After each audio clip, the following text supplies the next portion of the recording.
Daybell, the indictment, like I said, is case number CR 2221-1623.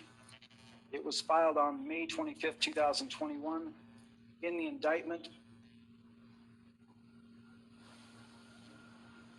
there are 9 counts. I'm going to go through the counts that are relevant to your case. The first count is conspiracy to commit first-degree murder, as well as grand theft by deception. That count is punishable to the same extent as the underlying crime on the conspiracy. On the first part of that count, murder in the first degree, it's punishable by death or life imprisonment. If the death penalty is not sought, the court shall impose a life sentence, including mandatory minimum period of incarceration of 10 years. It carries up to a $50,000 fine or both. It also carries with it up to a $5,000 fine and restitution. With regards to the second part of count 1, conspiracy to commit grand theft by deception, that portion of the charge carries up to 14 years in prison, up to a 5 or both. Count 1 is an allegation of, like I said, conspiracy to commit first-degree murder and grand theft. The murder relates to the victim and the death of TR, a minor.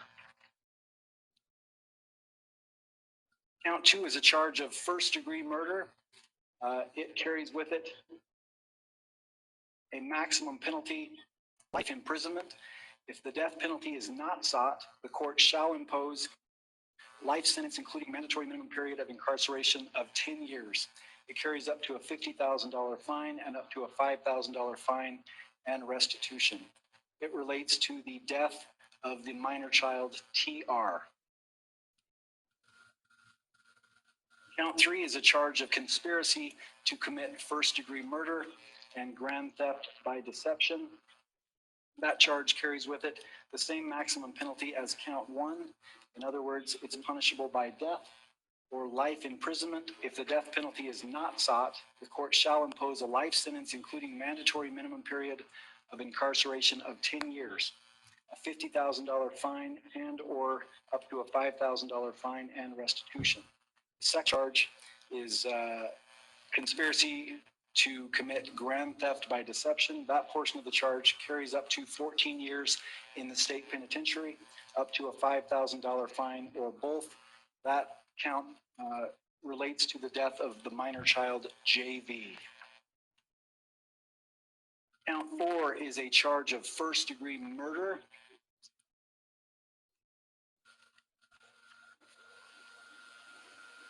That charge is punishable by death or life imprisonment.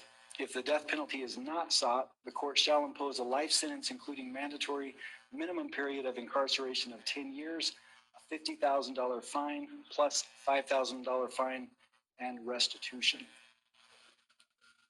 That count relates to the death of JV, a minor. Count 5 is conspiracy to commit first-degree murder.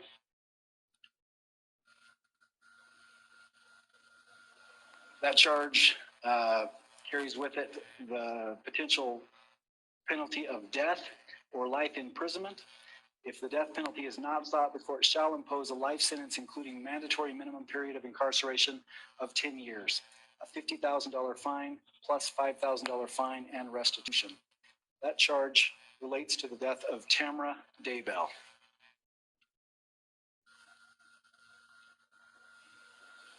Count 6 is a charge of first-degree murder.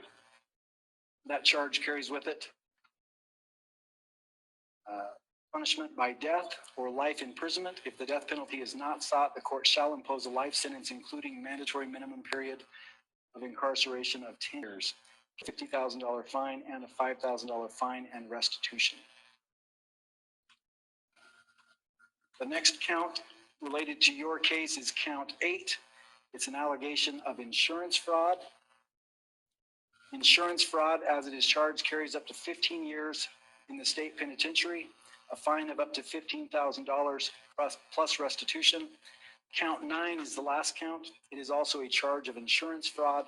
It carries up to 15 years in the state penitentiary, a fine of up to $15,000 or both plus restitution. Mr. Daybell, the maximum penalties of all of those counts carry up to, they could all run consecutively, one after the other, or they could run concurrently. Do you understand that? Yes, I do. Mr. Pryor, have you had a chance to explain that to your client? We'll proceed then. Very well.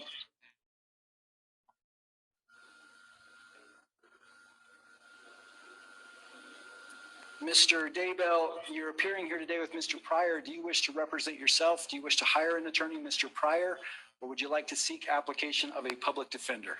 Judge, Mr. Daybell has retained my office to continue representing him in this matter, and that's the way I anticipate going forward, Your Honor. Thank you. Mr. Daybell, is that correct? That is correct. Thank you.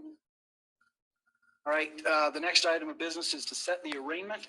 That arraignment will be in front of the district court judge. As of right now, Mr. Pryor, Mr. Wood, Ms. Blake, the court has available June the 9th in the morning. That's the date we will set that arraignment for. It's going to be in person or via Zoom. That will be worked out at a later time and date.